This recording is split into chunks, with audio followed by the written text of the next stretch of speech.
This is Casey. This is All Walks of Film, and we're doing a live cast, kind of trying to tackle this Hydra monster that is the Weinstein / Spacey incident implosion. What would you call it? I don't know. I'd call it the Weinstein effect. The effect, yeah, the Weinstein effect that's going on in the industry right now. And part of the reason why we're doing a live stream is so if you have like questions or comments, you know, you can put it in and we'll respond to you. So please talk to us because we like that. Yeah, and if there's like a better time suited for people, then, you know, we could do another one of these. And we can figure out what topic we're going to cover, and, you know, that way more people can come on to the stream if that piques anybody's interest. Yeah, that would be super cool. Because it is all walks of film, and we want to bring all walks of film to the table. Yeah.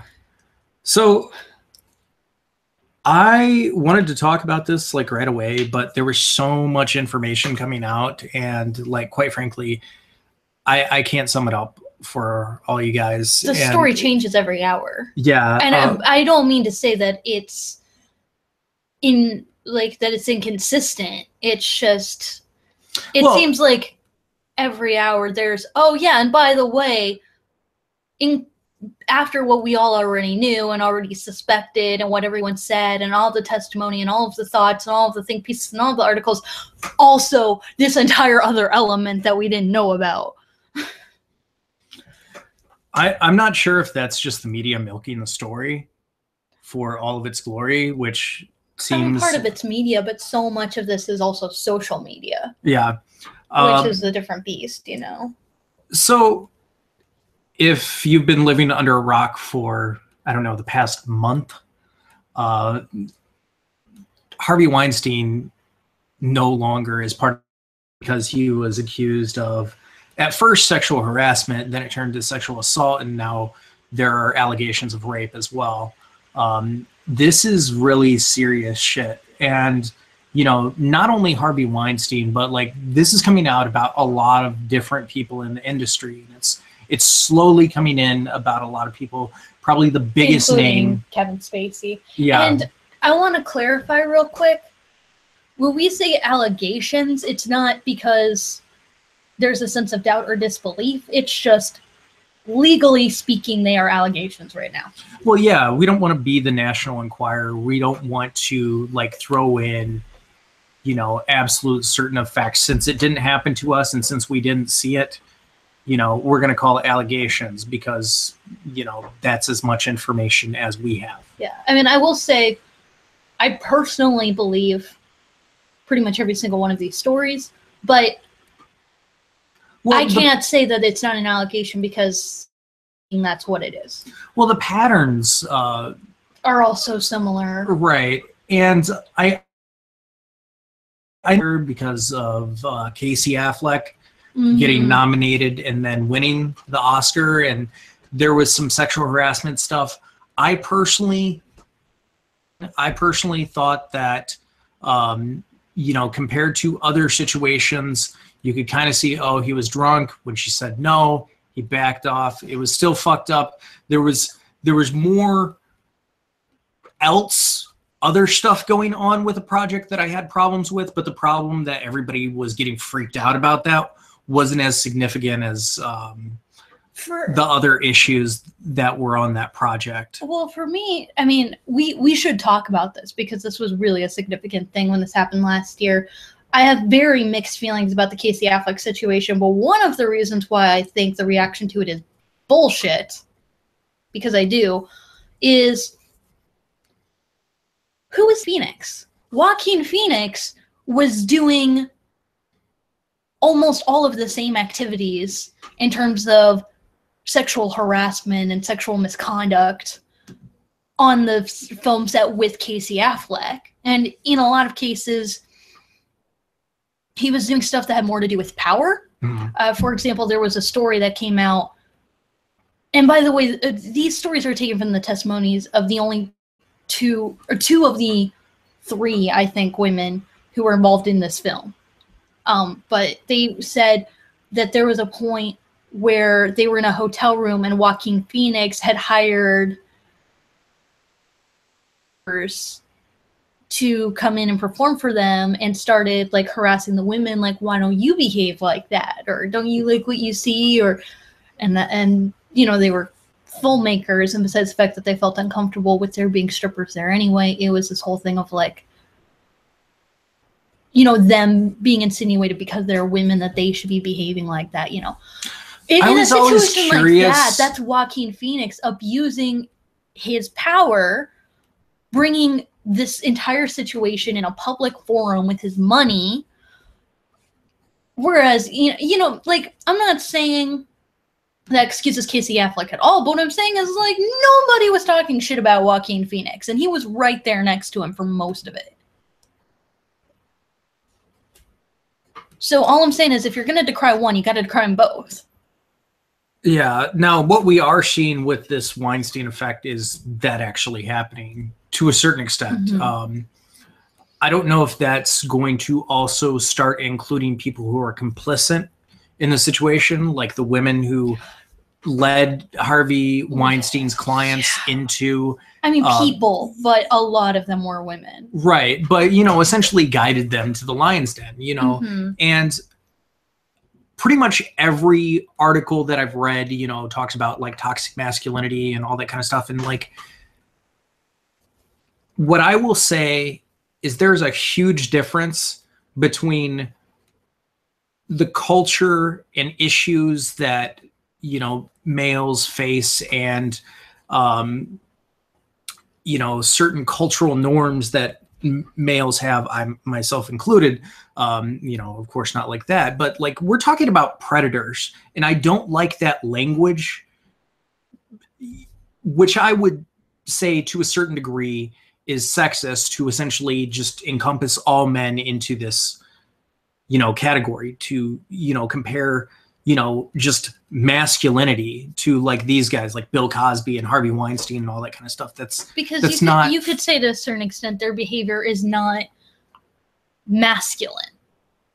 Like, it's not an affectation of masculinity.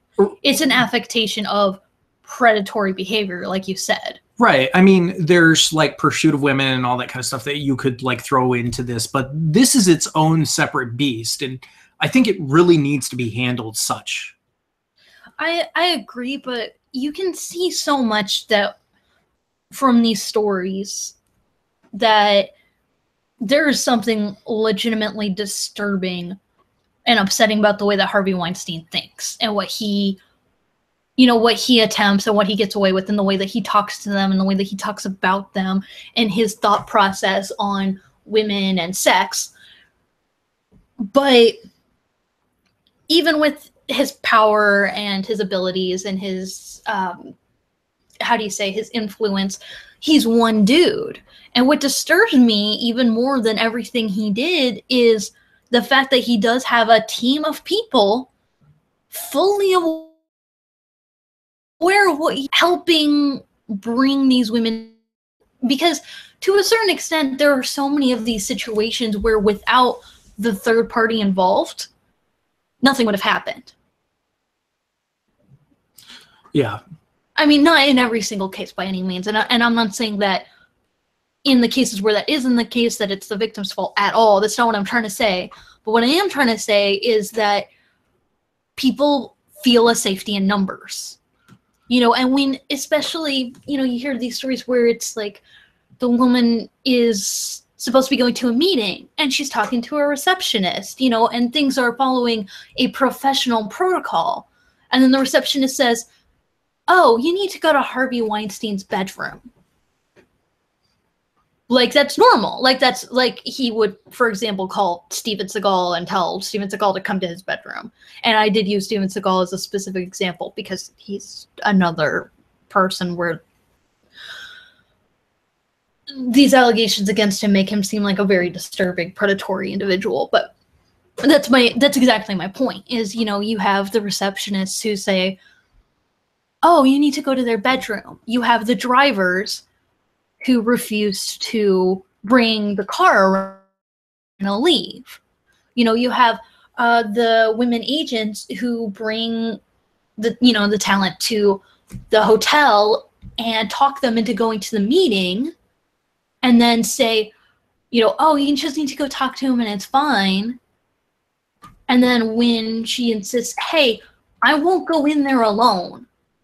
You need to come with me or else I'm going to walk.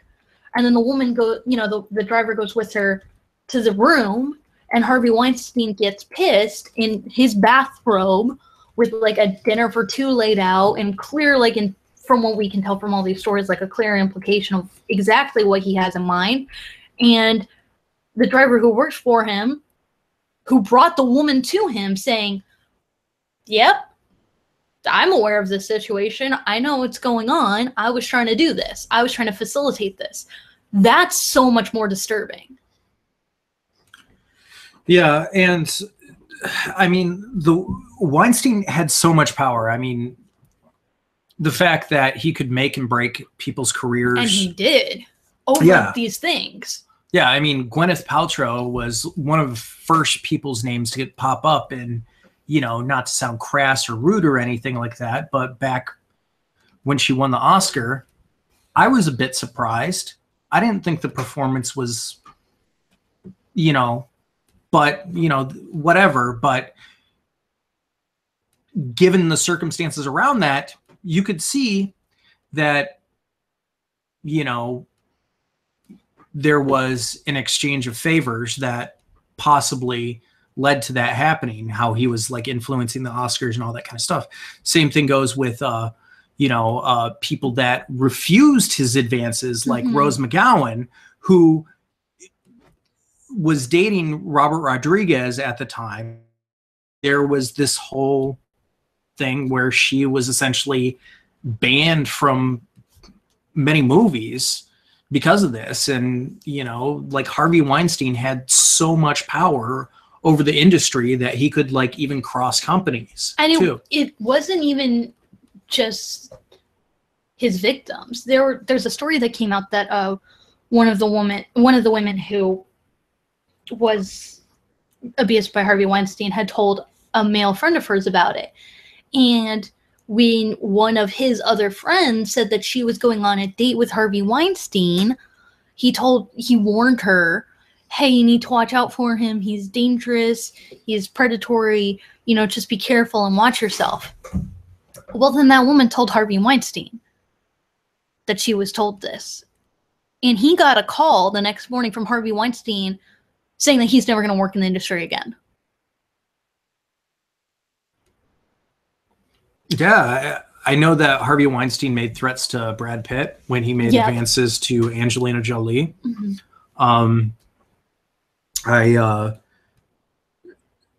There have been a lot of, isolated incidents. I mean, everybody's heard the story about the potted vase where he just like whipped it out, and I mean, this is really sick behavior. It is. But what's really interesting about this particular case is it's not even that abnormal. Wise, yes. But when it comes to people with a position of authority and power and money and influence, this is not abnormal behavior. I mean, you couldn't even count on, all of your fingers and toes how many influential people have allegations of and rape and abuse and all these other things. Well, so much so that like it's a common cover-ups of it. I mean, it's a common joke even among the school children. Like when I was growing up, where it's like, oh, anybody in a position of power, well, who's there? Like that was just a joke that we made. Like I know now that that's a very offensive and not, but this I'm talking about me being a 12-year-old saying this, right? And I did sort of use that kind of humor when I was in the military.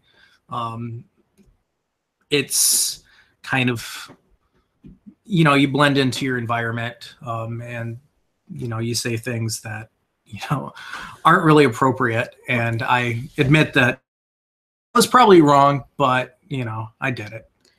Well, what's really interesting about this case is it's not that we haven't seen this before or even like to this extent before. We've seen it so many times across, you know, various people in different facets of, you know, of life. Like, people try to act like this is a Hollywood problem when it isn't. You know, this happens in the music industry, this happens in the modeling industry, it happens in the political industry, it happens in the business industry. This is everywhere. This is an abuse of power. And also, it's not like it's always the people at the very, very top. This happens everywhere.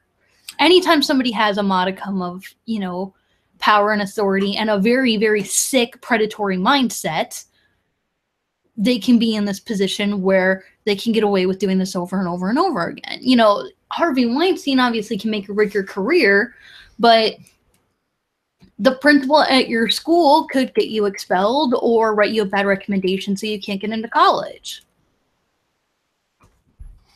Yeah, there was a great documentary that came out in 2012 called The Invisible War, which talked about sexual assault and rape in the military.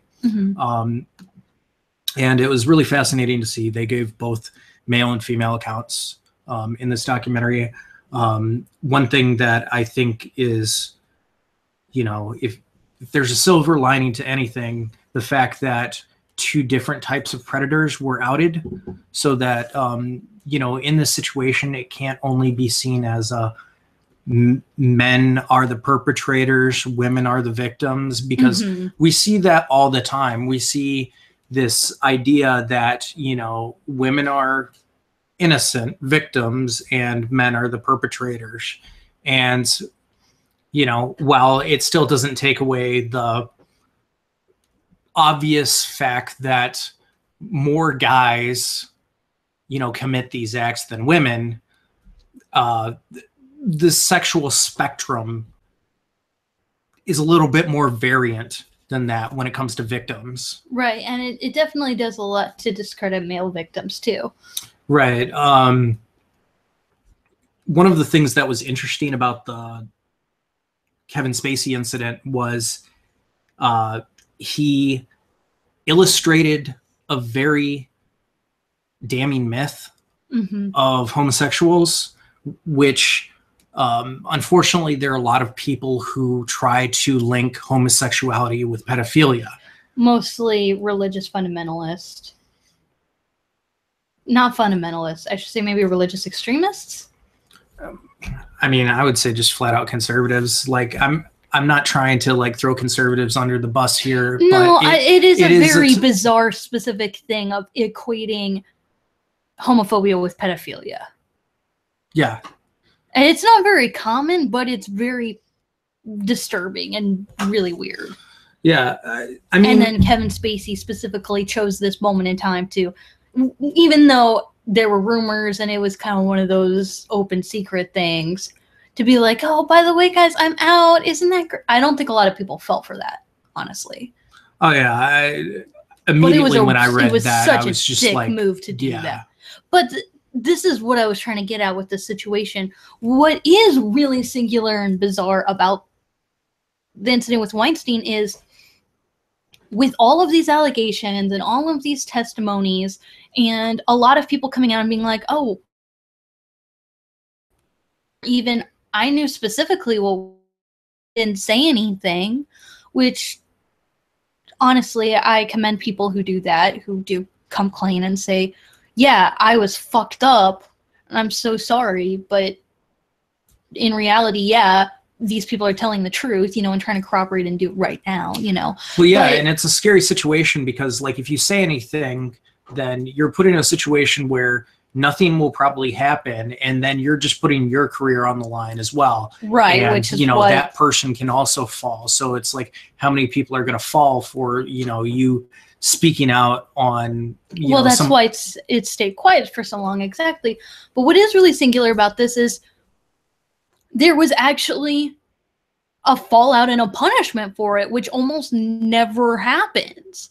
Even in, like, you know, a court of public opinion case where everyone believes that it totally happened, there's not ever really this, and it's not just with sexual crimes, it happens with a lot of crimes, let's be honest. But usually nothing happens, nothing serious. And he was removed from his own company. It's the Harvey Weinstein company, and he was removed from it. That's insane. Yeah, I know a lot of people are talking about the whole like Fox and Disney merger, but like it is really interesting to see how this business collapsing has affected a lot of things. There was a movie that was actually going to come out this month that I was really excited for called The Current War, which was about Nikola Tesla and Thomas Edison. And that movie has been canned until next year. It had already been in post-production and everything like that, but the fact that it has the Weinstein name on it, clearly... Even though it probably had nothing to do with any of it, Yeah. What's more interesting is the Ridley Scott movie, a movie that was possibly going to be an awards contender, The Current War... All the Money in the World. I haven't read anything about it being canned from, but there is a what's gonna happen to it right now sort of thing. But that's what's really interesting is that like with Weinstein, it's the first time we've seen like real disciplinary action for that, and a really crazy one. He was a man with power, with money, with influence, with control, and everything was taken away from him. He lost his career, he lost his company. He has definitely lost any form of credibility, like, at all. Let's see if he can even do anything after this, And because of that, people are becoming more emboldened to, come out and talk and do this stuff. And now we're seeing the same thing happen again with Kevin Spacey. And it's really incredible to see that, like, there's actually going to be consequences. And people are finally putting a real adherence to this no tolerance policy on sexual harassment, sexual assault, and rape, because, and there is some controversy with Kevin Spacey that I really despise. There's been this meme going around that says, it's along the lines of, isn't it incredible that Anthony Rapp, a man, came out and said something against Kevin Spacey, and Kevin Spacey immediately lost his show in like a day.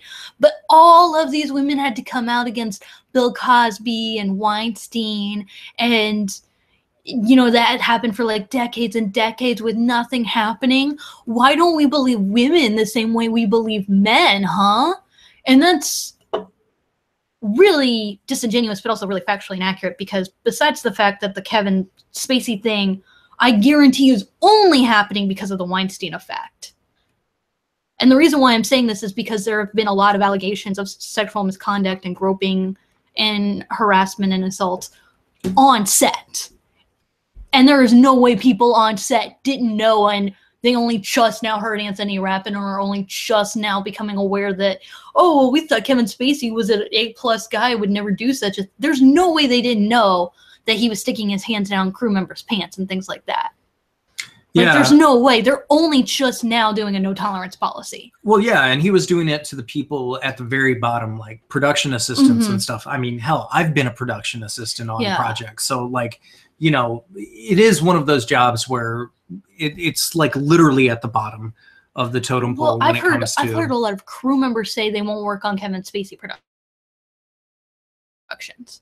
But also, it is also really disingenuous because Anthony Rapp personally has been trying to talk about this and pursue legal action and get this out there since the 1990s. Yeah. He actually specifically gave an interview where he was trying to talk about his encounter with Spacey bluntly. And in the interview that was put out, the publication retracted Kevin Spacey's name, when he was specifically trying to come out and say that this had happened after he tried to pursue legal action, and he was essentially told, you don't have a... Because he's too big and you're too little. He's too big and you're too little. It was too much of an intimate situation. You don't have any proof. And that's always the very difficult thing about these kind of allegations, is that proof is so difficult. And in fact, I think the reason why the Harvey Weinstein is the one that blew up the most is because there was any proof. Yeah, I mean, they had a recording. Yeah, and it's really disturbing, and I do encourage you to listen to it. Just to have an understanding of what an actual predator sounds like. Mhm. One of the interesting things about Harvey Weinstein is he always teetered the line between going too far and being, safe and comfortable, which lures people into a false sense of security. The type of tactic that so many predators use. I mean, we heard about this with Bill Cosby Right. beforehand, where he'd invite people over, and it's like, oh, just drink this. Oh, you feel fine. I'll just sit you on the couch and all this kind of stuff, and then they would wake up and find themselves. And honestly, at the very least, they don't play the Cosby Show anymore. Mm-mm. I mean, his career isn't completely kaput, but it's barely running because most people won't play his work. They won't promote him. They won't have him do stand-up. They won't do like new airings. They won't show his old work. Yeah, I'm really curious what happened to Platinum Fubu when that happened, because like Platinum Fubu promoted one of his biggest properties, which was Fat Albert. Right, exactly. So if anybody knows the story on that, I'd love to hear it. But that's why that particular meme really upsets me, is because Anthony Rapp's not the only guy. Yeah. Besides the fact that multiple people have been coming out against Kevin Spacey, you also have, I mean, I always go to this one because this is the one people are most familiar with, but how long has Corey Feldman been talking about, pedophiles in the industry who sexually abused him and Corey Haim, and he has no legal ability to do anything about it. He hasn't made a dent in the industry. Nothing's come from him talking about this for years and years. Terry Crews came out and he talked about how a producer, and this isn't pedophilia because, this is a man and an adult man, but a big shot producer came up to him and groped him, in public at a party. Like, he sexually assaulted him, and there's nothing he can do about it. And he can't say who it is, for legal reasons. So when people say this thing of like, oh, well, it's just because he's a man, that's really disingenuous, but it's also victim blaming. So don't be that asshole. Especially when it happened to a minor. Like, fuck you. Seriously. So Joust Mike in the chat says, don't know if you guys already talked about this, but what do you think is the impact of this scandal to Affleck, Tarantino, etc.? People who are close to him and somehow know about this. That has been a big thing of like, are the people nearby going to be shunned for it? It is one of those crazy situations where since it's so prevalent, and since it was an open secret and practically, I mean, listening to all the stuff, it's like, who didn't know about this? That's true. I mean, like, I think legal action absolutely should be taken against everyone who abetted the situation. If you knew about it in passing, like, or like had your suspicions, I've had my suspicions about people in the military, and like, I guarantee you I've met some people who have done things. But you can't do anything without proof. Right. When you're not a witness, and it's not you, or like you don't really know. Like, well, yeah, and also, how much can you really do? Also, there are situations where, somebody comes out and they tell you that, they've been a victim of sexual assault or something like that, but they don't want to do anything about it. Then, or they can't tell you who it was, which was probably the case with Weinstein.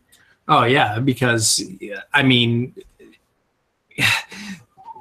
I didn't get a full chance to like read because I was at work, but like I saw an article that basically said that he was hiring spies and private investigators to like, essentially like harass and look up information, dig up dirt on people and stuff like that, so that it stay hidden and swept under the rug. But what's really interesting about this person naming Affleck and Tarantino is it could bite people like them in the ass really bad, because they both have records for also being horrendously creepy and like sexually really skeevy. That interview where Ben Affleck is definitely not sober, and he's sexually harassing this reporter who's like kind of trying to go along with it and is also really uncomfortable with it, and he's like, and it goes on and on and on, and that's all video footage from an interview. You know, it's not, he has a record of kind of similar behavior. You know, Tarantino pretty much always plays like a sexually skeevy person. Like, he's kind of known for doing that in all of his cameos. And then there's this whole foot fetish thing. I don't think Tarantino's record is as bad as Affleck's on a personal level, but if you're talking about like anything's going to happen to them legally, I don't think anything's going to happen with what's going on with them right now.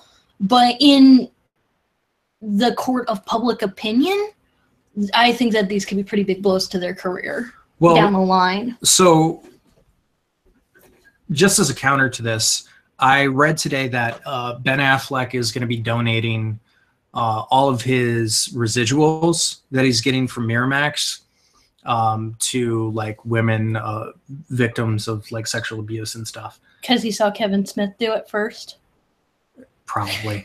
Quentin Tarantino did actually speak openly about knowing about it, and after he said that he didn't know anything about it. Yeah, which that's fucked up. Mm-hmm. You know, I guess wait until the guy's out before you know. Well, technically he was blows. Like, I didn't know anything about it. It really hurts me to find out that my friend was like this because I don't have social media or a computer because I like Panavision.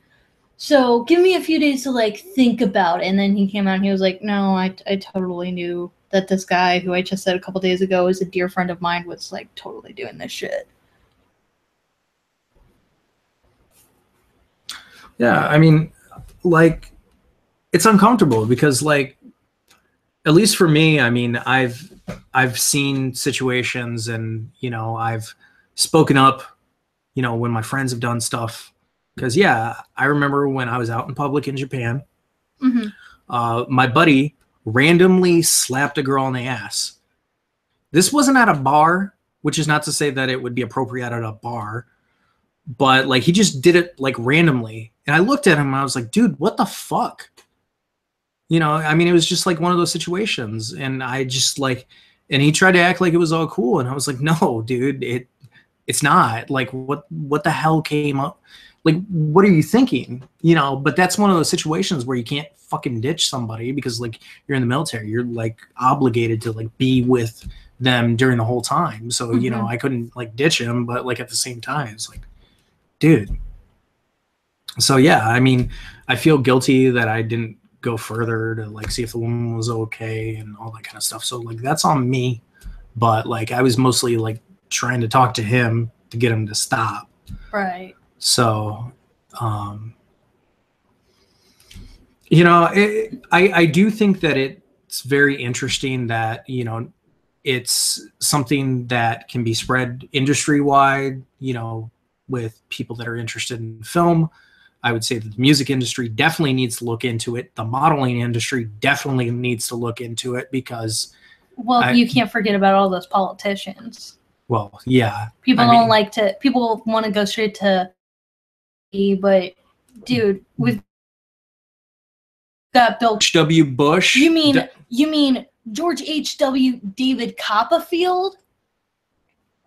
Yeah, and, you know, there are several allegations to our current president. Well, that's another one where it's like, we have it on tape. Yeah, well, he admitted to not even waiting. Yeah. And just doing it. Yeah. And then, yes, there is also a plethora of allegations on top of that. Yes, absolutely. But what is really interesting is, you know, as soon as there's a shred of evidence, Weinstein loses his position.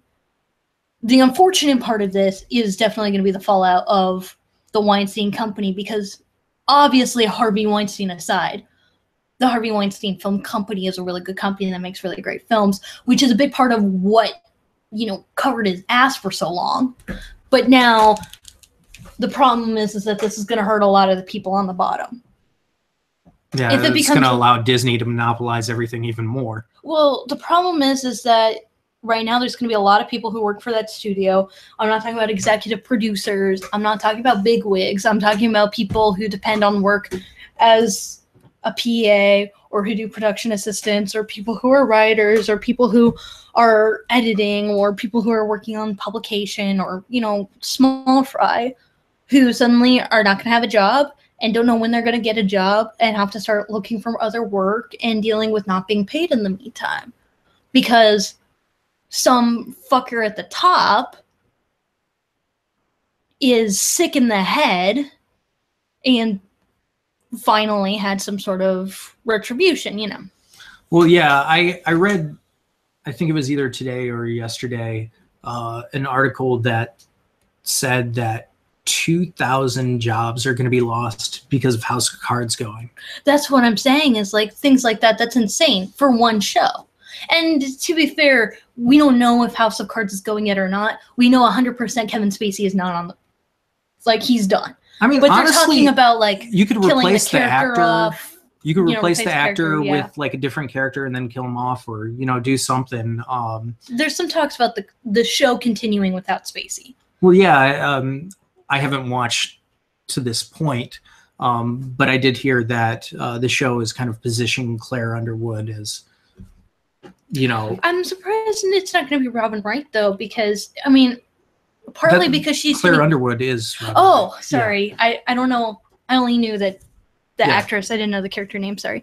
That makes the most sense to me, partly because there was this sort of infamous thing where she's actually being paid as much as Kevin Spacey already. Yeah. As long as you already have her on a retainer like that, you might as well put her front and center, especially because, she's Robin Wright and she's a fucking powerhouse and she's wonderful. Really, why not focus on her? That's, I think. But it is kind of crazy to see what's going to happen next. For example, All the Money in the World movie. What's gonna happen, but also what should happen? Because that movie's already done, and they're trying to, promote it. It stars Kevin Spacey, so Yeah. Although it does star Kevin Spacey as an asshole. Yeah, which is usually what he does. Yeah. Right, but it is kind of, funny in the ironic way. It is kind of funny that Kevin Spacey turned out to be more like Frank Underwood than we would have ever wanted him to be. Yeah, a lot of news footage has actually been cutting in pieces from House of Cards, and it's just it's eerily, disturbingly fitting. Yeah. I will say that it would be interesting to, go back and look at some of the allegations of different actors and stuff like that. And look at the general demeanor of their eyes, because that's one of the things that I saw a video talking about Harvey Weinstein and how he talked to women. Mm-hmm. And he never placed his eyes in an objectifying way. He was cold and calculated. Everybody looks. That's just something normal people do. Either you're looking at somebody's shoulder, you're looking at their hands, or, you're looking at other stuff, and, you're being subtle about it, you're not essentially, but his eyes never escaped their face.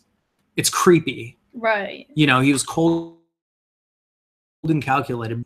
It'd be interesting to other, people who have had allegations to see if that, cold, calculated look, which is one thing that I think is interesting about Kevin Spacey, because that is a demeanor that he has. He has a very controlled. That's how he's made his career, is by looking like that. But there are such different breeds of predator. If you look at Donald Trump, this is not to say that Donald Trump is better than Harvey Weinstein by any stretch of the imagination. But from every account and from video and from all the evidence that's there, it doesn't seem like he's calculated at all. No, he's 100% the opposite of that. Right. He's spontaneous about everything. He just does what he wants to do, and he takes what he wants to take. And it's every bit as fucked up, but all of his mannerisms and all of the allegations about the way that he commits these acts are dramatically different. You know, if you put them right next to each other and just studied their behavior, you wouldn't come up with a lot of commonalities. I would think, as, you know, an offhanded idea. I obviously haven't, like, sat down and studied, you know, don't take my word for it, but that's just what I would think. Yeah. But they're both equally as dangerous as one another. Right. One of the things that I read today, which was, like, really scary, was that Richard Dreyfuss's son, Harry Dreyfuss, when he was 18, was in the same room with his dad and Kevin Spacey. And Kevin Spacey, you know, started stroking his leg and, you know, grabbed his crotch while they were rehearsing a scene. While he was rehearsing a scene with his father.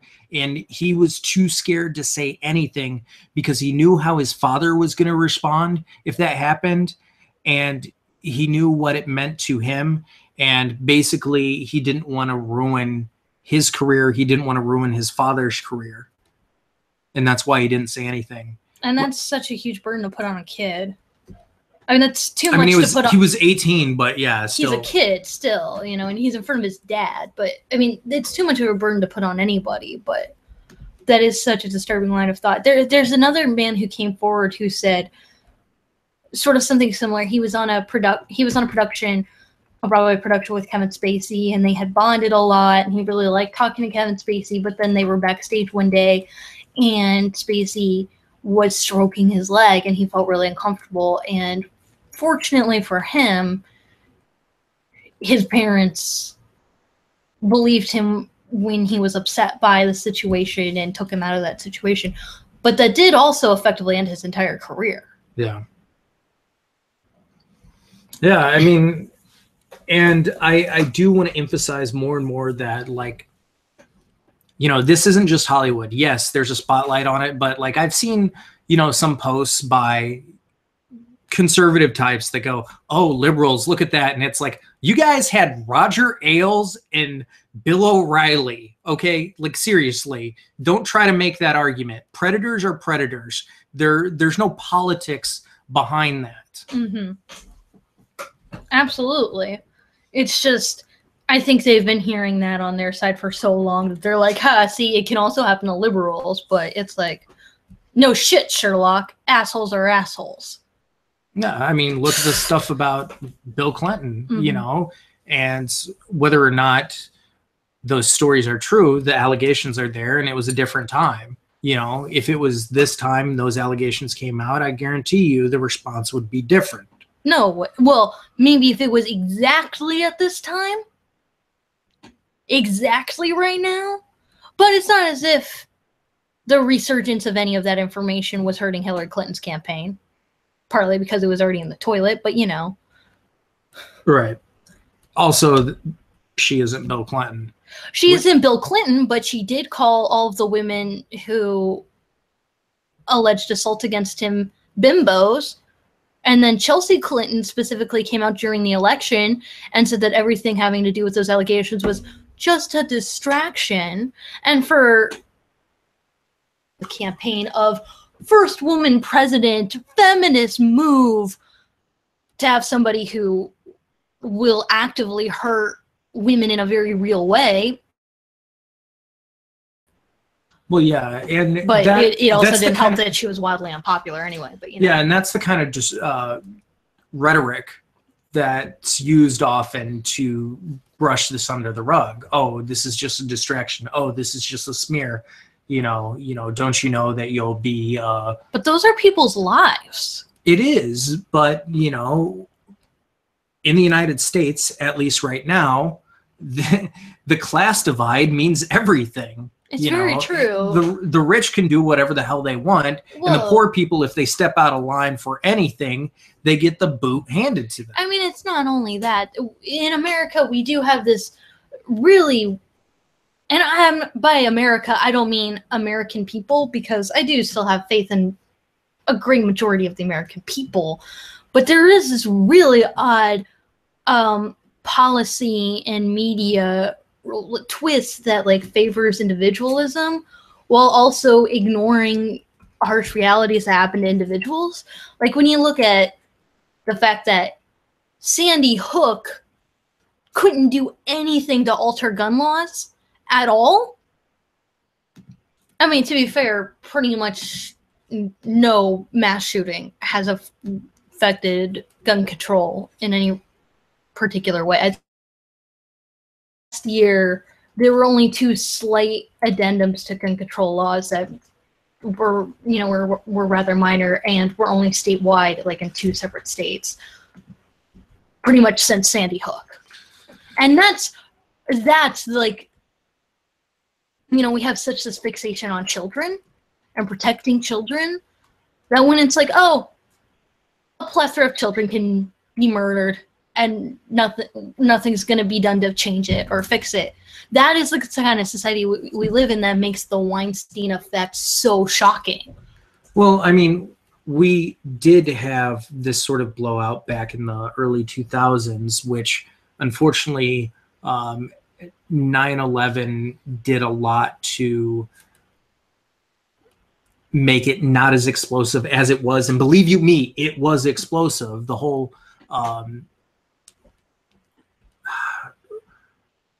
why can't I think of the movie's name? But the whole thing about the Catholic priest. Oh, right. Spotlight. That's yes. what it was. Yeah, which was that the Weinstein Company? Oh, wow. I didn't think about that. Hang on.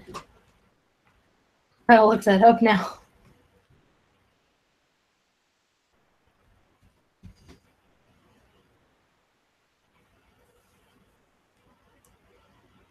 Sorry. To Wikipedia.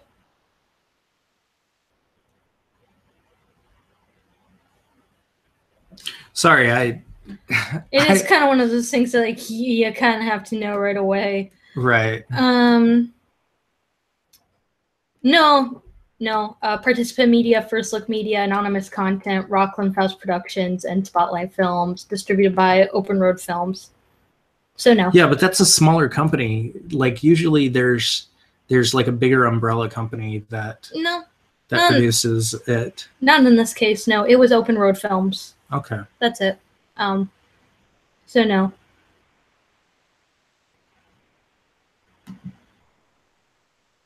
There also weren't like really big name producers on it from the looks of it.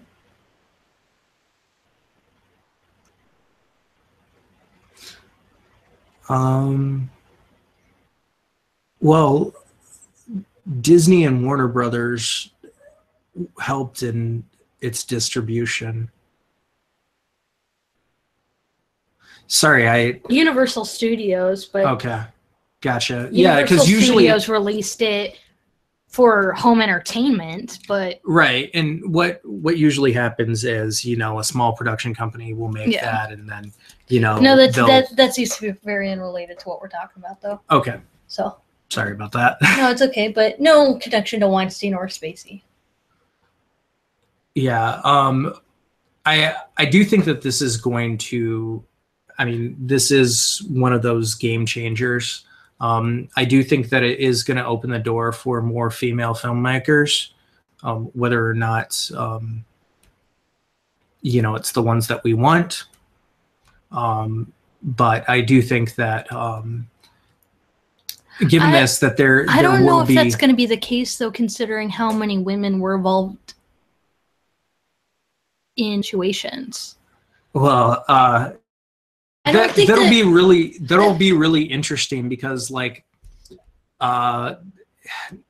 it's a very complicated issue, and now that it crosses, but it's definitely not a situation that really highlights how women would be so much better at running things than men. Well, I have wouldn't read have, plenty of articles that say like move, step aside, and all this kind of stuff, and it's like very let's Professor Marston kind of stuff. But yeah. I don't buy it at all. Really, Well, I don't. It's one of those things where it's like, while progress is great and important, and yes, we do need more women filmmakers and all that kind of stuff, like that doesn't necessarily fix the problem. Mm-hmm. You're still going to have producers and different people of power, making. All I'm saying is that I really hope that this doesn't get twisted into a gendered issue, because sexual assault and harassment and sexual crime is not a gendered issue. Well, yeah, it's not a gendered issue, but most people try to treat it as an issue to villainize males. And I'm not saying victimize females. Right. And I will say, as a guy, it's really hard because, that is sort of, you have to carry the burden of monsters, essentially. That's what being a guy is like, Right. Which, is different than, constantly feeling like you're a victim, which, can also happen to guys. But, that sort of accusation, that sort of suspicion. And, I don't want to say that, I'm not trying to adhere or suggest the comments about this being like a witch hunt. It's like, Woody Allen, shut the fuck up. Yeah, you're the last person who can come out and be like, oh, I hope people don't think badly about his reputation. Yeah, and it's like, also, Woody Allen, what's the last successful thing you did? Amazon gave you $100 million. Blue Jasmine, I think, was the last really successful thing he did, and that was fairly recent. Yeah, but Amazon gave him $100 million to make a TV show that nobody watched. True, but he's also been dealing with abuse allegations from his family for years and years. Now, and it's another situation where I'm like, I have no reason to believe that they're not telling the truth on everything. As far as I'm concerned, yeah, it's probably all true. Now, there is a name. Allegations. There is a name that pretty much everybody knew. Somebody who still got work. I'm really interested to see what happens now, and that's Roman. Mm-hmm. He drugged and raped a girl. I think she was 14 at the time. Yeah. And there were other allegations made, and he was loved by the Academy, even though he couldn't come to the United States because he was in hiding in France. Right. And it is so disturbing because he made what is, in my opinion, one of the most pro-feminist movies ever. And it's really pro-feminist in a very vocally anti-abuse way.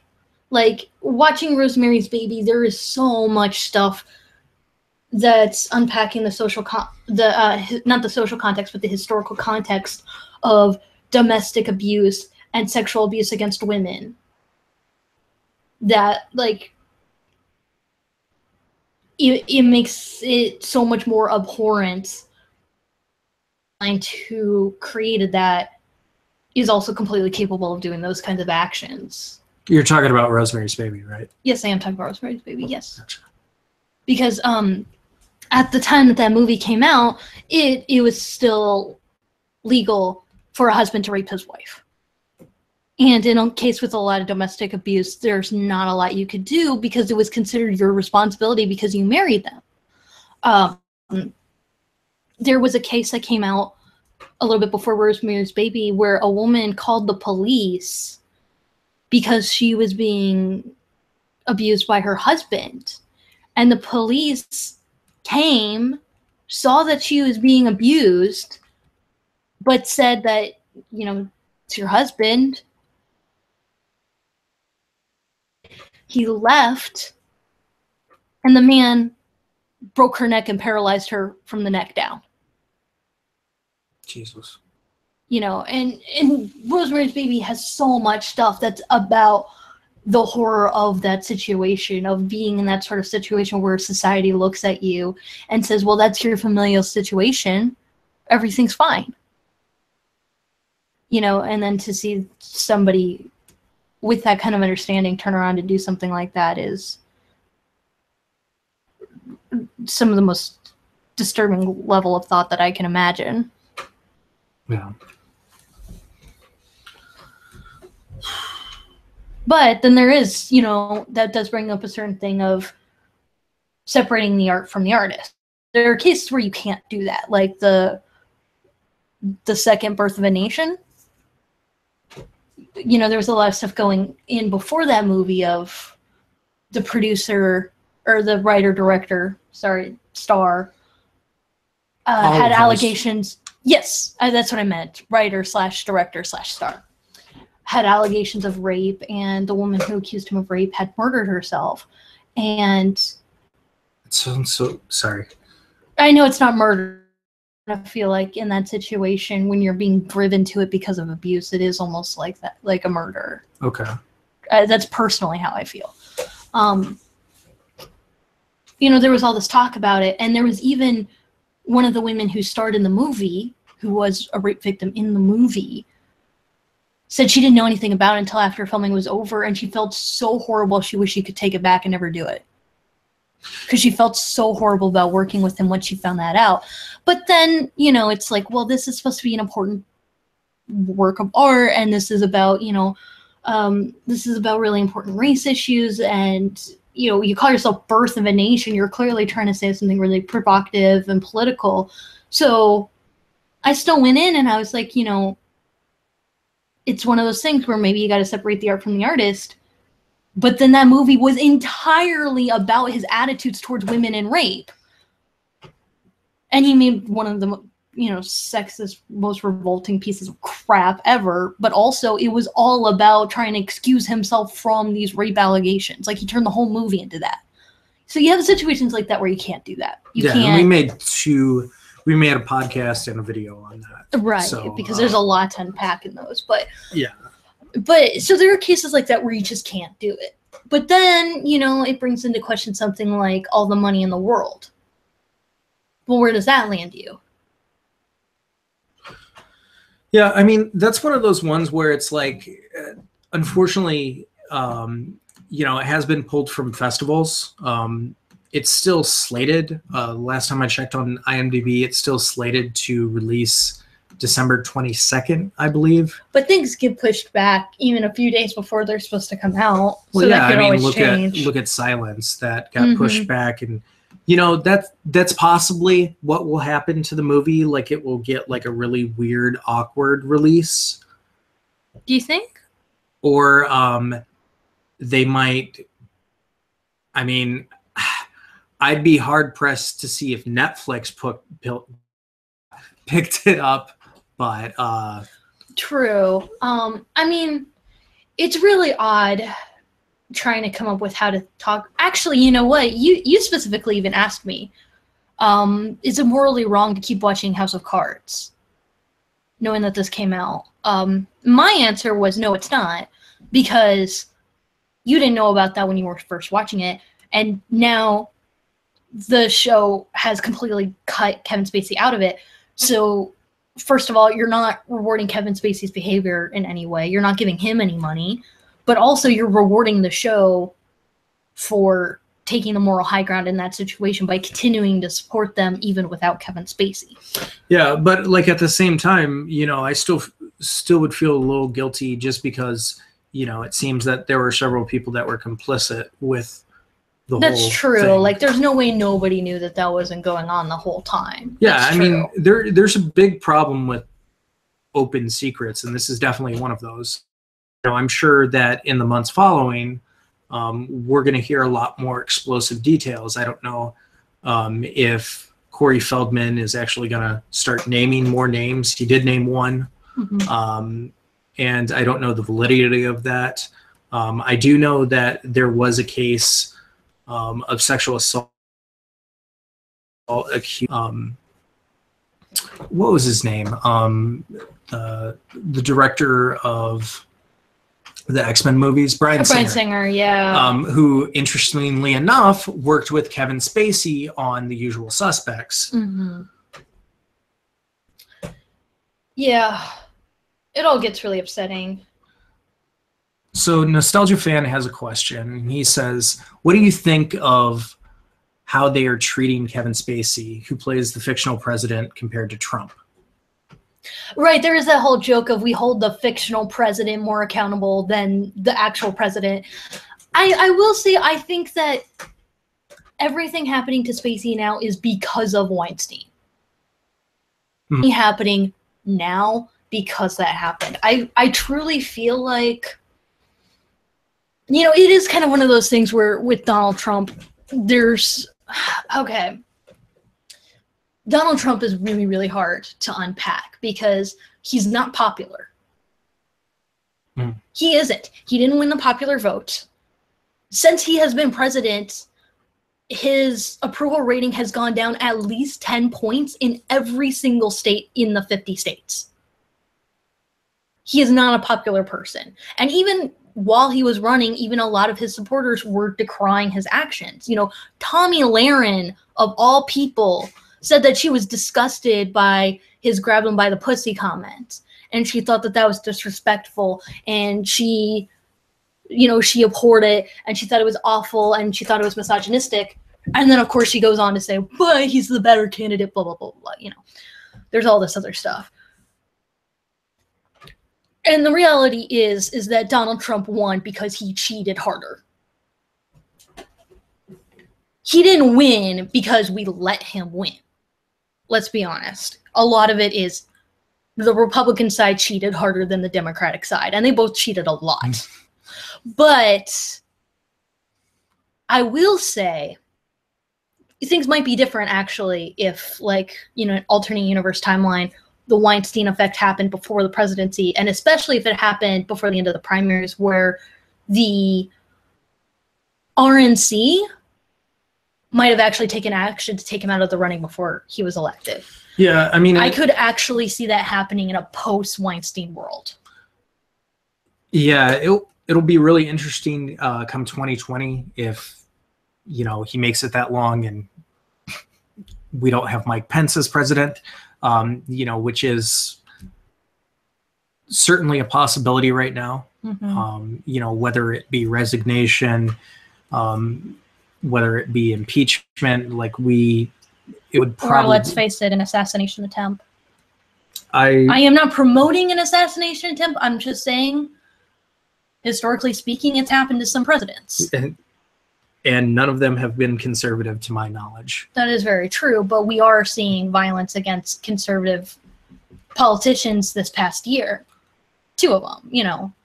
That is true. I'm not saying that should happen, or I hope it happens, or please cause that to happen at all. I'm just saying, realistically speaking, it's a possibility. Could happen. Yeah. I will say that I did think it was interesting with the fictional show House of Cards, like watching it and thinking about the stuff we politicians, but also like the stuff that people sweep under the rug. Mm-hmm. You know, that show is all about corruption, right? Which I guess watching it now adds more context to it. That's part of the reason why I'm not really okay with censoring things because of something upsetting. So, for example, like, I'm not really in support of doing anything to curb the productions of Weinstein movies or to curb all the money in the world, because, you know, you can, as long as the content itself isn't specifically glorifying these kinds of things, all they're going to do is add to the, you know, the social conversation. Like, for example, you know, I think Breakfast at Tiffany's is a great movie. And I would not be okay with censoring any of the things with Mickey Rourke in it at all, because I think it's important. Mickey Rooney, sorry.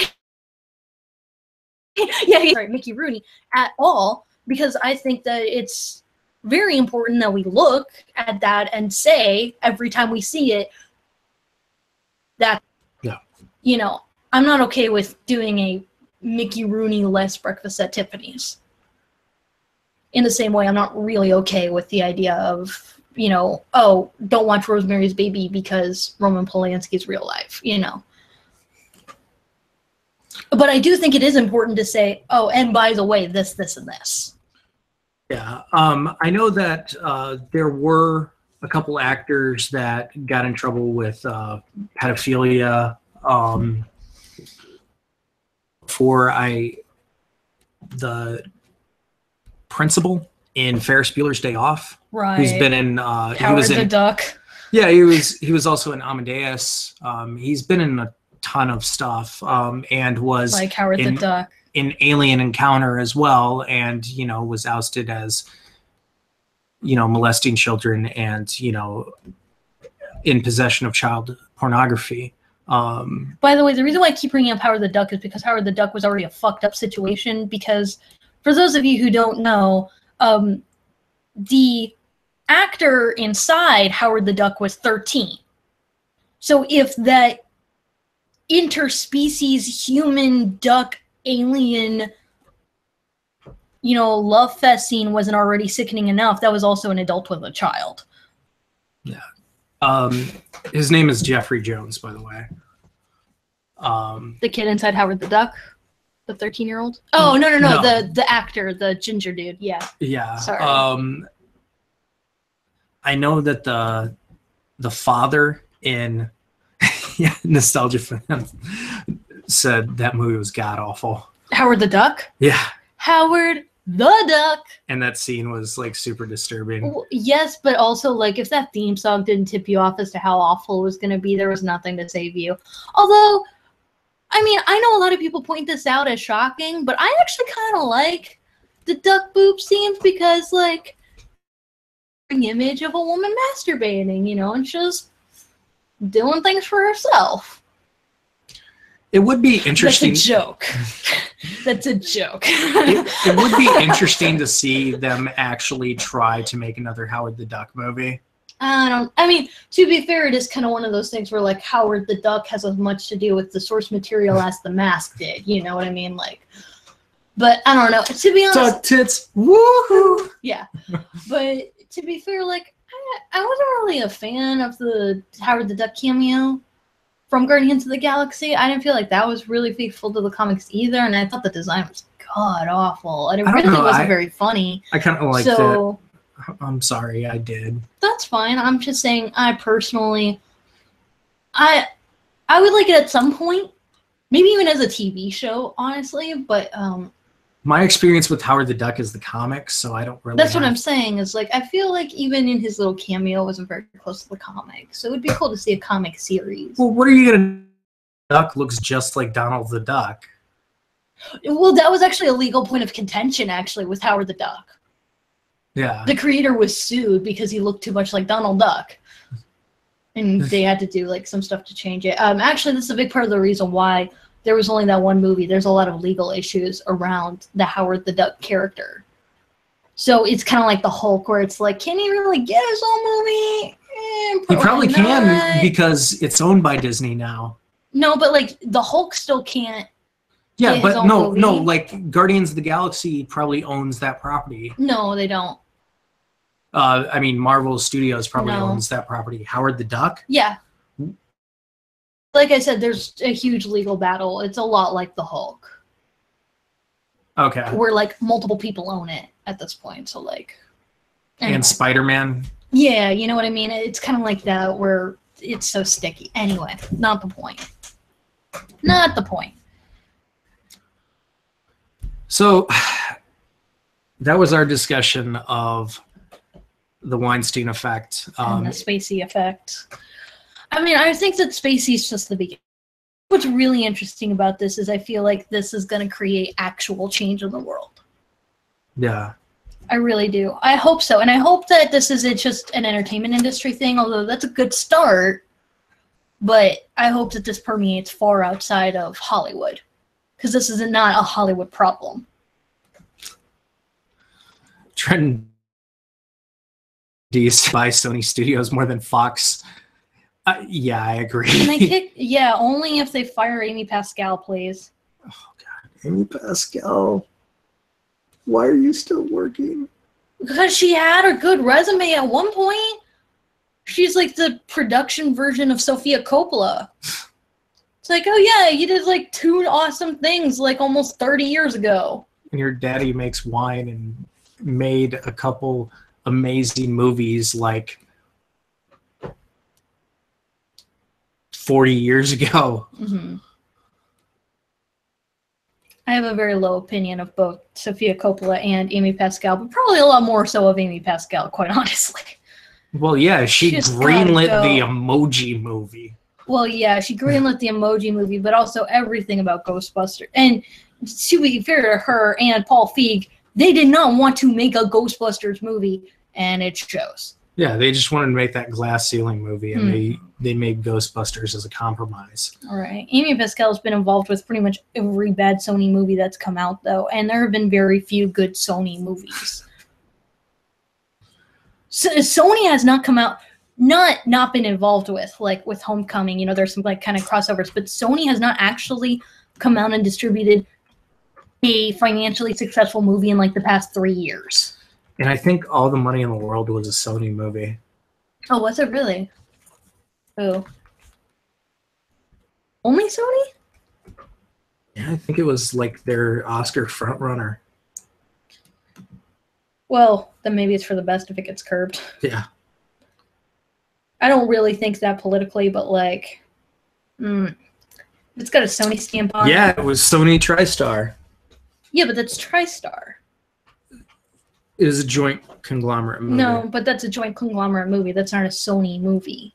Gotcha. Do you know what I mean? Yeah. They do joint movies that do, you know, fairly decently, but yeah. You know, like obviously Spider-Man Homecoming still has that stupid Sony stamp on it. No. Trenton D said LOL at Ghostbusters Cinematic Universe. Yeah. No, production company Imperative Entertainment, Scot-Free Productions, distributed by TriStar Pictures and Styx International. So Sony had very, very, very little involvement. Yeah, but they're the big conglomerate company that... Not really. I mean, Miramax is not Disney. You know what I mean? Yeah. Yeah, Trenton D is talking about cinematic universes. Says a lot of studios are trying to do the cinematic universe and they fail because they can't make a good first-base movie. Just look at Ghostbusters and The Mummy. I was going to say The Mummy, but also Batman v Superman. Well, I mean... I know Batman v Superman was the first in the DCU. Yeah. But it was the first to do the DCU part. Yeah. You know, I enjoyed parts of Man of Steel. I hated Batman v Superman. I hated Suicide Man of Squad. Steel was not trying to set up the DC universe. Right. Man of Steel is still just a Superman movie. Yeah. Whether you like it or not, like that's all it was. Yeah. To be fair, James Rolfe actually made a really good point about the supposed dark universe. That was a good idea to do, like, because the Universal Monster movies was the first extended cinematic universe that was ever created. So the idea of, like, going back to those roots now, concept. But the Mummy movie was not about the Mummy. I mean, besides the fact that the Mummy wasn't the Mummy, the movie also was not about the mummy that was in the Mummy movie. So, like, the fuck are you going to do with that? The movie had more to do with Dr. Jekyll and Mr. Hyde to try to plug that upcoming movie, you know what I mean, than actually the Mummy. To me, part of me is just like, why don't you just, like, have the iconic looks? Like, if you're going to go, you know, try to make it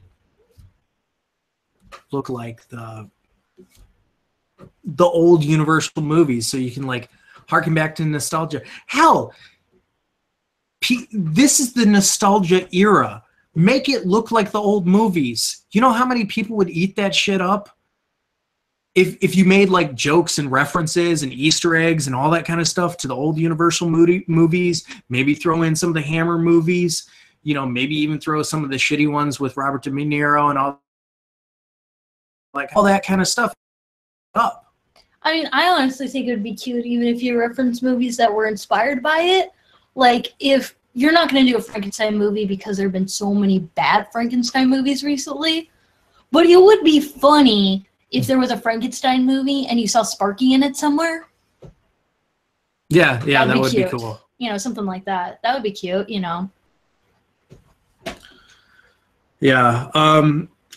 Yeah, it's definitely going to be interesting to see what happens with the current war. I think they'll just switch the name. I know that a movie that's trying to contend for the Oscars, which I know that you're very upset with, and sort of perpetuates the ideas that we've talked about, and that's the movie Wind River, which was produced by the Weinstein Company, but they actually pulled their name from Weinstein to try to...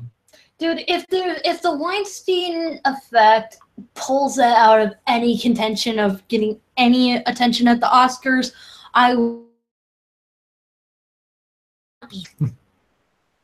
fuck that movie. Oh my god. Also, Polaroid was pulled. That's what Trenton D said. There was a movie called Polaroid. I'm not familiar with that.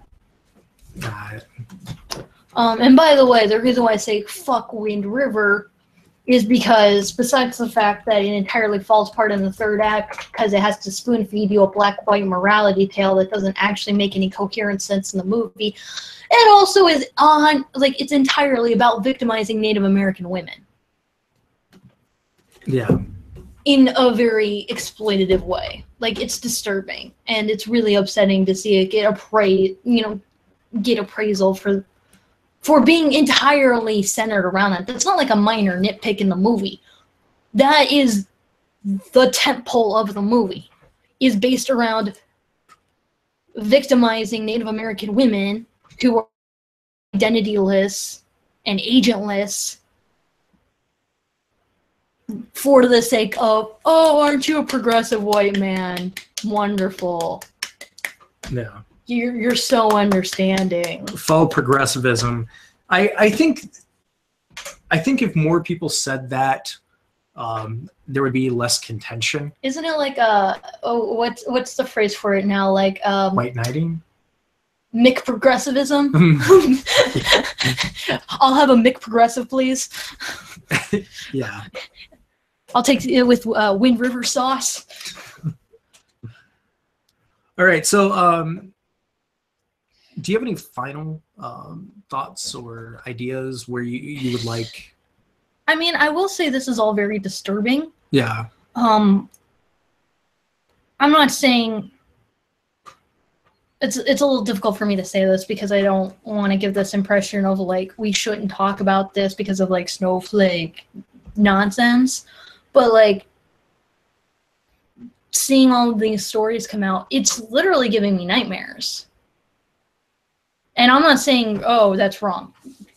This is why I'm always looking at it, honestly. It's because this is important. This is happening to real people everywhere all the time. And it's really upsetting. And let me be upfront. As a woman in film, I have never, ever experienced a problem. As a woman in film. I have never been sexually assaulted. I've never been dismissed because of my gender. I've never been told that I can't do anything because I'm a woman. Nothing like that has ever happened to me, and I'm very fortunate to be in a very progressive area surrounded by other filmmakers who, you know, no matter what the reason is, that's not the issue. But I know so many people who have, and we see these stories come out all the time, and it is important to talk about it because it's easy to just be like, well, you know, that's there. That's Hollywood. No, this is everywhere. Yeah, I mean, how many stories have we heard about people going in for a photo shoot and something happening? That's true. But also, don't let this bias you. This happens to people of all ages, of all ethnicities, of all genders, and of all orientations in all professions. Don't let this kind of thing that this is a Hollywood thing or that this is a male problem. This is a entitled, predatory humans getting away with as much as they can. And the good thing is that the Weinstein thing seems to actually be inflicting real change in the world. And that's good. But while it's doing that, let's not berate the victims at all. And I'm not even just talking about Anthony Rapp, although please leave Anthony Rapp alone. Leave him alone! There was actually one of the women who came out against Weinstein is an Italian model, and she's been treated fairly well in the United States, but in Italy, she's been getting so much shit from people all over the political spectrum and all sorts of public figures who have said various things ranging from, oh, you know, you traded your sex for your career, you're just a prostitute, you know, that makes you a prostitute, to, oh, you're getting attention from your boss to get ahead, you're ungrateful for complaining about it. You know, and none of that's acceptable. Don't do that at all. But also, we can't let these abettors off the hook. We can't bring down Weinstein and say that's good enough. And with the Kevin Spacey thing, it looks like that's not the direction things are going in for once. It looks like they're starting with these big guys, and right now, a lot of legal action hasn't happened yet because the legal process is slow. Though I did hear that Harvey Weinstein might actually be arrested. There was a... It will be amazing. I will be very relieved if that happens.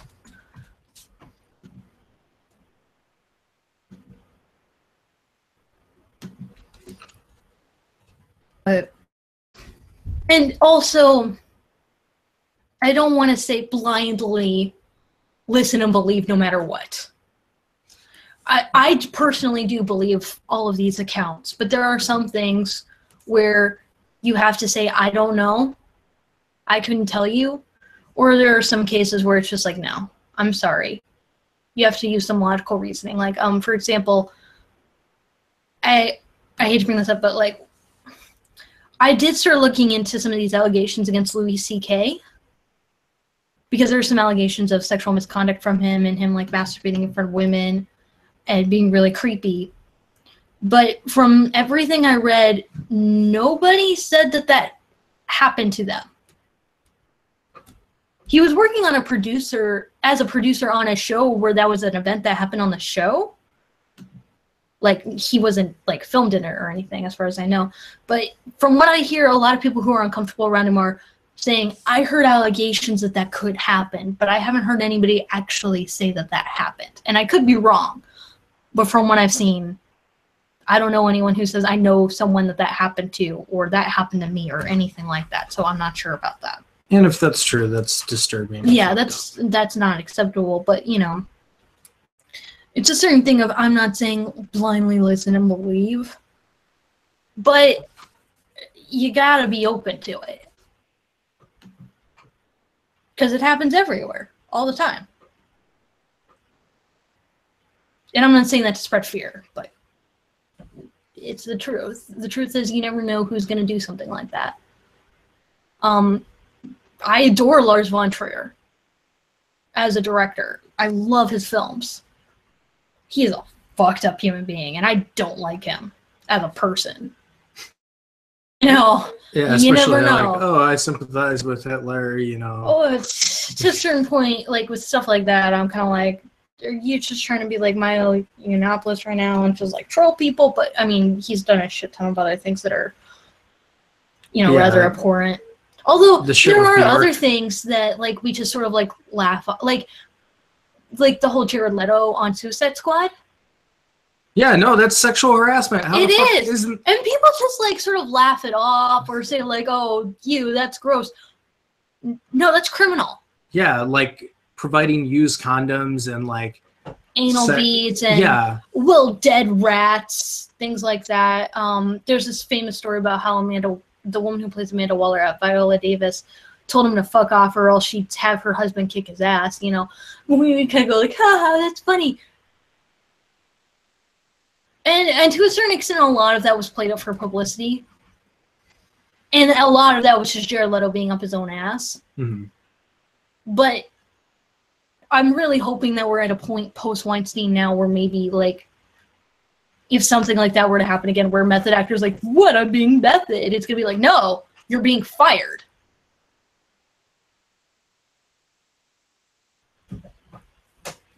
That's something that, despite the horrific nature of everything that happened, Weinstein might actually be a turning point. And I don't hope for social turning points like that very often because it almost never happens. But seeing this fallout affect other people like Kevin Spacey, I think things could really be changing and turning around. But just, we have to keep an open mind about the kinds of people who can perpetrate it and the kinds of people who can be affected by it. Yeah.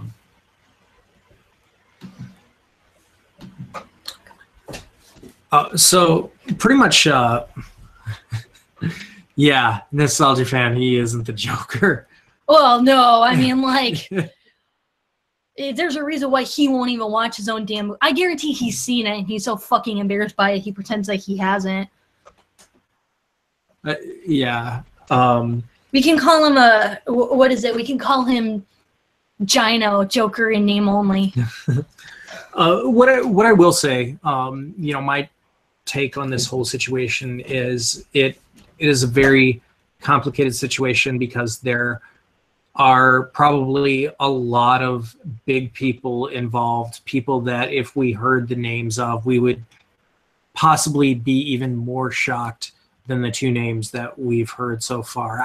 Maybe not Harvey Weinstein, because that's really huge. I was pretty shocked about Kevin Spacey, honestly. Yeah, I know, like, he's typecast into playing that, but I never would have imagined. Yeah, I mean, I can see it now, but, like, obviously I wouldn't have thought that about him. You know, I think that this definitely holds a good precedent because people should be in a safe working environment. And I think oftentimes we think of the Hollywood industry as having, you know, the casting couch, you know, thing. But it affects everybody. Yeah, it affects everybody. As we've seen with Kevin Spacey. And given the fact that... actually, even with Harvey Weinstein, I want to point this out real quick. The earliest allegation, or the earliest supposed incident that has been recorded is an intern, actually. An intern came up to Harvey Weinstein's room to get his signature on checks. And he held the checks hostage and tried to sexually harass her. And nothing happened physically, but because that happened in 1981. From these stories, it sounds like he hadn't sort of developed his routine, so to speak. But that's not acceptable. Yeah. And that's not a pretty actress who was worried about her career or the media or who was told by her agent not to, you know what I mean? Yeah, Nostalgia Fan just asked, did we hear about the 80s Joker movie in the works? Probably. I heard that there was like a Joker Origins movie, but that's about it. I don't like Joker's origin. I mean, I actually stand up for the Killing Joke more than most people. The movie, not the comic, because obviously the comic's a masterpiece. But as soon as you put like names like Jack Napier to things, I don't really like it. The whole there's 3 Jokers now, I don't really like it. Even the Killing Joke specifically, like, it's a great story, but just like with The Dark Knight, there is this whole thing he specifically brings up of, I always remember it different ways. So, you know, there's always an open interpretation to his character and to his mindset. And the idea just really doesn't jive with me, but especially not in live action. Well, certainly if Jared Leto is playing him, I'm not interested at all. No. The Jared Leto thing is so up in the air. Is this Nostalgia Fan just is this the Joker Harley movie that's supposed to come out? The one that was replacing I don't think so. Gotham City Sirens? No, I don't think so. Is it an animated movie? Like, what is it? No, it's a live action movie. Scorsese had talked about. Oh, Scorsese. Oh, okay. I don't know. I think he would just be like producer, but like. So, I mean, a lot of it does kind of depend on the medium and who's involved and which canon you're talking about. Like, is it DCU or not? You know, I know it's DCEU, but DCEU is like such a crappy acronym. Nostalgia Fan says he doesn't think so. Yeah, because I think that they're trying to, you know, part of me really hopes that Justice League doesn't do too well, just because like I would like to see them try different things. We're definitely going to watch it. I want them to be done. We're definitely going to watch it because I have a lot. I want them to stop. Yeah. I mean, part of it is because a lot of it's based on Rebirth, and I don't like Rebirth, but a lot of it is just... so this might actually be incorporating the whole Three Jokers thing, because this is a different Joker. Oh, okay. So this would not be like the Jack Napier stand-up comedian from The Killing Joke? Or it could be related to the Matt Reeves Batman, which is not canon to the DCEU stuff. Oh, okay. So. Oh, yeah, that's right, because that was in the works. Would it be like what's his name, Todd? Stephen Todd? Is that his name? Jason Todd? Jason Todd, sorry. Todd. Probably not. As the Joker origin? No, it would be probably something else. Yeah. I don't know. It could be interesting. I'm not against just Joker solo movie. It's just an origin movie. I'm kind of like, I'm done with this DCEU. I'm gonna watch this movie. We're gonna talk about it. I'm sure we're not gonna be very fond of it because we have yet to be fond of literally any of them. Yeah, even though the rest of the world seems to love Wonder Woman.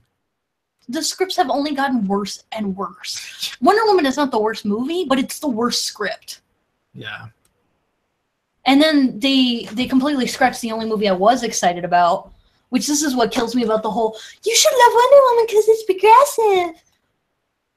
Well, guess what the response was to the movie that was, or centered around a female character and directed by, a woman? Well, they killed their project that was produced / directed / written by women that was going to be only about women protagonists. Yeah. In order to do a Joker Harley movie that nobody fucking wants to see.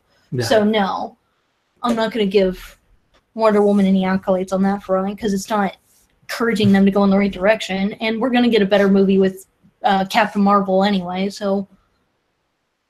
Yeah, Nostalgia Fan said, me too. 3 Strikes Suicide Squad was the one who did it for me. Yep.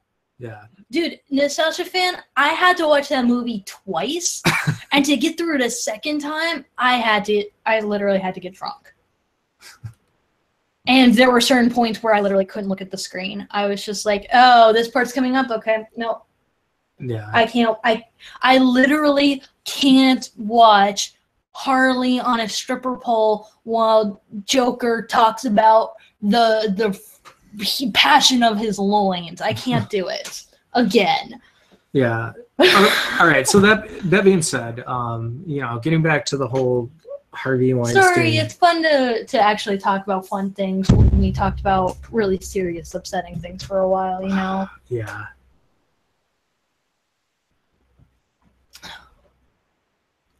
So, I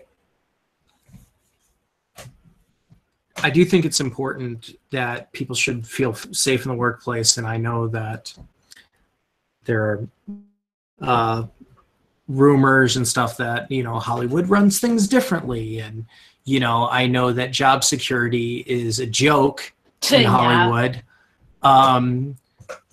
There's no such thing as even close to the concept of tenure in Hollywood. It's a constantly changing market. Mm-hmm. Artistically, it has me really worried. Just seeing the type of films coming out. I mean, the whole Fox and Disney merge has me scared about that too. But, you know, losing Harvey Weinstein is a hit. You know, yes, it is important. And we've talked at length of how horrible he is. Now, as a company, there were some really good things that they did. There were some really good films that came out of that. And I hate to say this because this is from the brain of a predator, but when it came to films, he knew what he was doing and he was a genius. I will say part of me, you know, this is just a little pipe dream that I have, but there was a name that was given to Harvey, and that was called Harvey Scissorhands, and because he liked cutting movies and stuff. Yeah.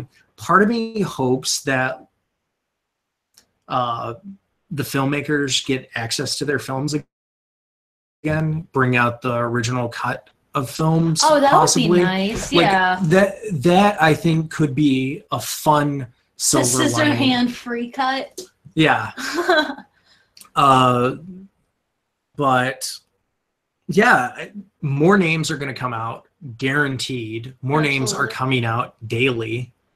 But I hope that the repercussions keep coming too. Yeah. They need to, and not blind repercussions. I'm not saying everybody, whoever gets, you know, a touch of a bad smear on them gets fired.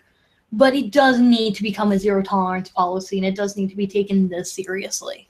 I will say that I would be interested to hear the names and allegations that Corey Feldman gives. However, that being said, I do feel a little uncomfortable with him doing this, promoting a movie about it, and not a documentary, a fictional film. It has to be a fictional film. I legally understand. Speaking. No, legally, I understand that and all that kind of stuff. I just find it really uncomfortable, the fact that like he's trying to expose it this way.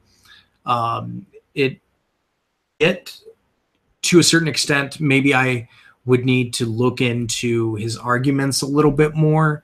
It just, something doesn't jive me the right way. It seems like, you know, you're making this all about you when this is, you know, constantly happening to people, and you're holding back, and, you know, like, these people need to be held accountable. And I get that, you know, you can't just.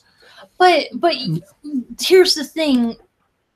I'm going to defend him a little bit because A, it's never only going to be about him, because he was so close with Corey Haim, and that's a huge motivation for what drives him to do this still. I think if it wasn't for there being another party involved, he might not be as determined as he is now. But that's pure speculation, but that's just sort of what I think about it.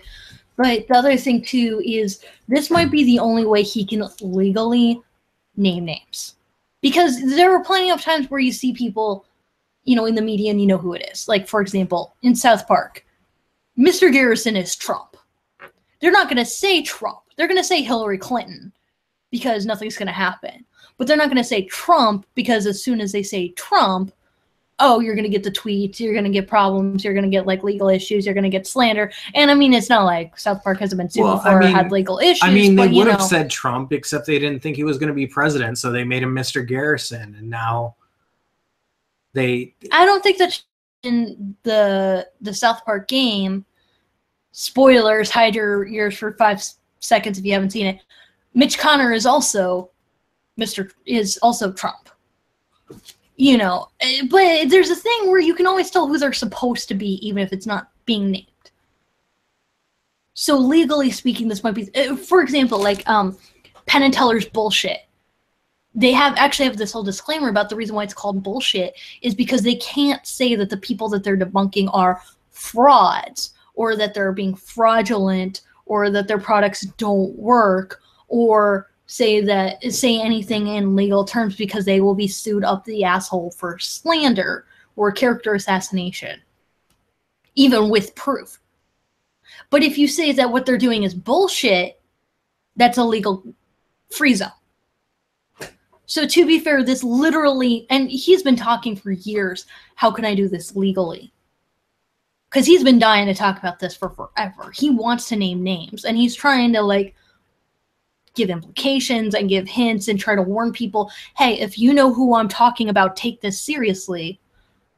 this really might be, after years of thinking about it, the only way he can actually name names and legally stay safe. He's even said these people want him dead.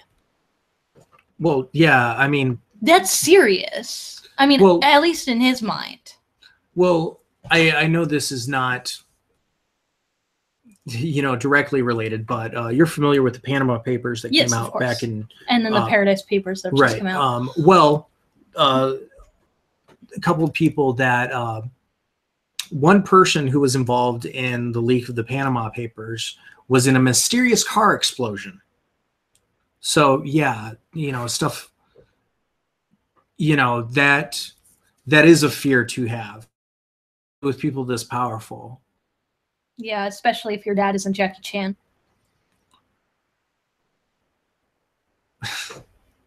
I had to try to like... Right. It's scary. People who have money and influence can do a lot of stuff, and people will look the other way. I mean, we saw that. I can't remember the last time this has happened to somebody with power and influence. Well, the documentary that we saw about Robert Durst and like how he got away with doing all this crazy shit, and it was because he had money. The closest thing I can remember is Nixon. And obviously that wasn't sexual, but I'm talking about like this level actually having repercussions. Enron was huge. How long ago did that happen? That was like in the early 2000s. Okay. Okay. Yeah. I'm not saying never. I'm just saying off the top of my head, it's that rare. Yeah. Well, I don't think anything's going to happen with the Paradise Papers. I mean, some stuff could happen to some lower levels. Certainly not going to make Bono look good.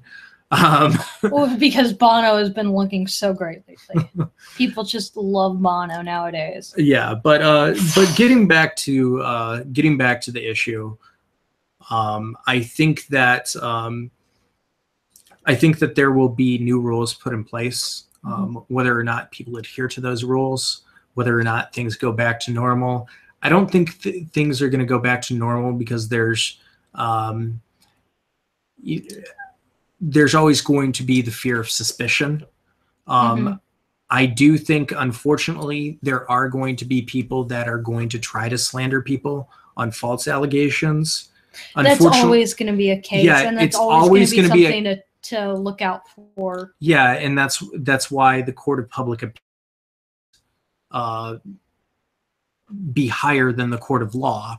You need to look into these allegations. These allegations about Kevin Spacey and Harvey Weinstein date back decades. Well, and also have proof behind, especially with Weinstein. There is actually proof. Yeah. Not that means if that didn't exist, I wouldn't believe it, but... The unfortunate thing is these things are very hard to prove. Just by their nature. Yeah. And, unfortunately, there are, probably hundreds of people that are going to get away scot-free. Hopefully, more people who have committed acts like Harvey Weinstein and, God forbid, like the people that Corey Feldman is referring to, hopefully they get indicted and locked up. But, in the past, probably, I'm sure this is a systemic issue and not just, an isolated incident. I've read stuff dating back to even the Shirley Temple era. So like this is a scary thing that's kind of been an open secret for a long time. Yeah. I just, I hope that things get fixed and that it's a safer work environment, and hopefully we don't lose too many good films because of it. And, unfortunately, there are a lot of people working that are going to get screwed because of people implicated in this. All the people who worked on All the Money in the World and House of Cards, you know, you can kiss those residuals goodbye, probably. You know, the movies, given the fact that, you know, Kevin Spacey has his name all over it, the fact that Harvey Weinstein is a producer and that you can get other people to buy the property, I think fares better for stuff like the current war. Yeah, stuff that he's not the face of. Right. It will definitely change the Oscars, though, because he had a lot of power and influence in the Oscars, and I think that's probably for the best. The Oscars can't get much worse. Yeah. I do know that they're already planning to address it at the Oscars. Of course they are. I mean... Well, yeah. I mean... People saying they've already the Oscars are too political. Dude, the Oscars were political back in the 70s. Get over yourself. They've always been political. Yeah. You can't separate politics from entertainment most of the time. I will say, I have kind of an interesting theory. Hollywood is very keenly aware, although in some cases not keenly aware enough, that people vote with their wallet. And there is a huge impact of public opinion on the power of Hollywood. For example, we don't have that power politically. Not right now. Not in our democraticless society. We don't. Right. Which is why we see people like Donald Trump become president. But people vote with their wallets. People vote with their wallets. So when it does come to... And we're seeing this like in contemporary issues. Like, the reason why I say they're not keenly aware of enough of this, but this is an example... Any movie that has been whitewashed or has the taint of whitewashing on it in at least the past 5 to 10 years has not done well financially. Yeah. And it hasn't stopped people from fucking doing it yet. Well, that, and if like its main actor has been involved in some sort of salacious scandal. Yeah, of course. It really does harmfully affect the movie, which is why when it's something like Weinstein and it's like an entire company and every movie that that company makes, they have to fire him or else they're going to die a slow, painful death of lower and lower sales because people will boycott the company. When it's something like Kevin Spacey, you have to get rid of him or nobody will watch your program anymore. Yeah, and it's a position where we actually have the power. And I guarantee you there are plenty of people that were either watching the show or anticipating watching the show that have cut off. Yes, absolutely. And honestly, I will say I have a lot more faith in the American people than I have in American systems. If you look at a lot of polls, Americans are smart people and they know what's up. It's just we don't have a lot of power to change and fix things. That's a big problem, and we're seeing a lot of changes with that. In Hollywood, where we do have a lot of power with our wallet, today there was a big thing of state legislator in Virginia, a Democrat who's a trans woman, won the position who proposed an anti-trans bathroom bill. And the reason why she won in Virginia isn't because she's a trans woman. She was running on, well, I deserve this. The reason why is because she said, hey, you know this highway that's completely crumbling because we have an infrastructure with a grade of D? I'm going to fix that highway. People came out and voted for her. For that reason. Yeah. You know, because people are intelligent people. Or Americans are generally very intelligent people. And if we can continue to apply pressure in ways like this, wherever we can, it will spread.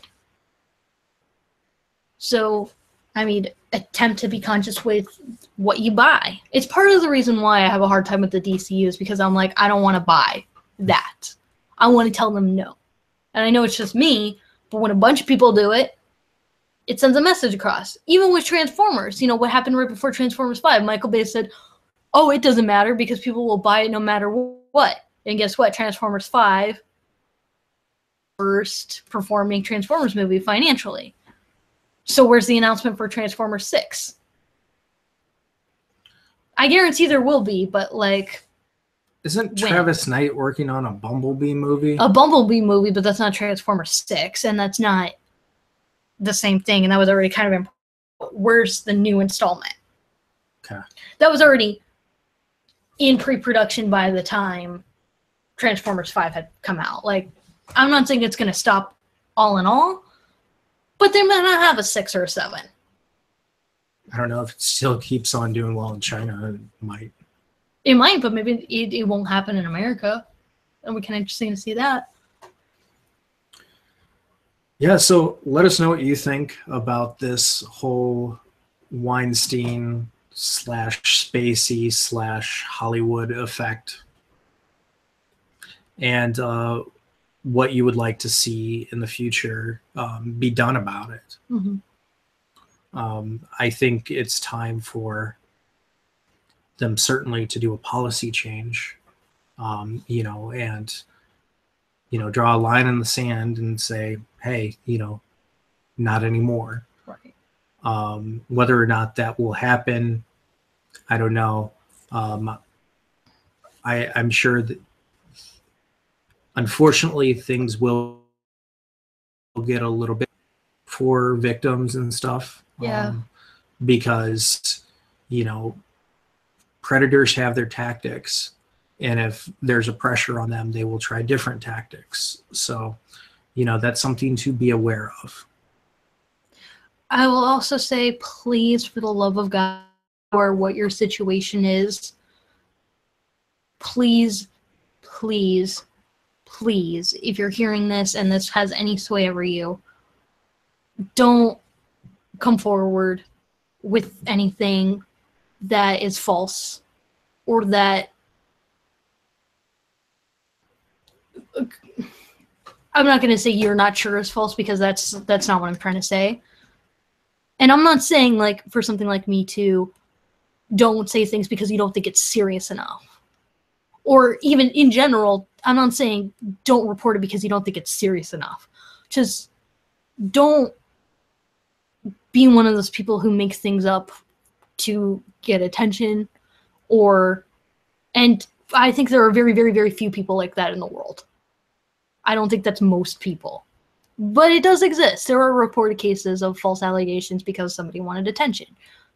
Or false allegations for revenge reasons.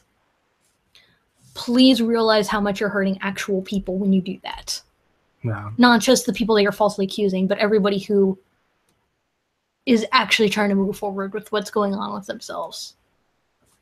Nostalgia Fan says, hopefully after this there will be change. Also hope this extends outside of Hollywood, like those of Howard that are not untouchable. And yeah, I mean, there are certainly people that we should be more concerned of than people in Hollywood. Absolutely. There are people with a lot more power and influence in the oil industry, in the housing industry. Well, even in any day-to-day job, it can be a manager, an assistant manager, it could be a teacher, it could be somebody in your family. Yeah. People who believe that they're in a position of power and have a predatory mindset. Yeah, can do it. And the nature of predators doesn't just extend. It's just not a male against female dynamic. It goes across the spectrum, and I'm pretty sure that we will hear stories at some point of possibly females on female, and et cetera, et cetera. I mean, we are already. It's not. I would consider things like the women who are betting these situations to be female on female violence, and so consider it absolute. I mean, you're an accomplice. Legally, you're an accomplice and you're abetting, and legally, you're not held to as high standards. But I'm saying, from a moral perspective, that is still woman-on-woman sexual violence. Yeah, it is. So yeah, if there's anything that you, the audience, want to discuss about this, people, looking at this after this live stream, just let us know. If there's more to dissect about this situation, which pretty sure there will be. This is a long, exhausting